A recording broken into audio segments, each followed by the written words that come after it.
ஸ்திரீயே, நீ ஏன் அழுகிறாய்? ஏன் அழுகிறாய்? Why you are crying? Why are you crying? உன் அழுகையை அறிந்திருக்கிறார்.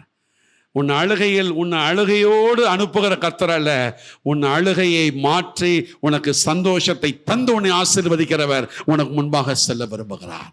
இயேசு வந்தார், இயேசு நின்றார். சாதாரணமாய் ஆரம்பத்தில் ஸ்திரீயே என்று அழைத்தார். அவள் புரிந்து கொள்ளவில்லை, பெயரிட்டு அழைக்கிறார், மரியாளே.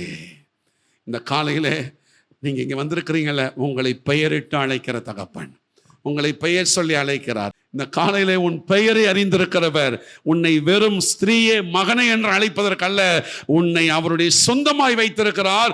உன் குழப்பத்தை நீக்குவதற்கு மாத்திரமல்ல, உன் பயத்தை நீக்க மாத்திரமல்ல, உன் கண்ணீரை போக்கி சந்தோஷத்தை கொடுக்க அவர் உண்மையில் தகப்பனாயிருக்கிறார். உங்கள் சந்தோஷம் நிறைவாகும். ஆண்டவர் சொல்லுகிறார் யோவான் எழுதின சுவிசேஷத்தில், உங்கள் துக்கம் சந்தோஷமாய் மாறும்.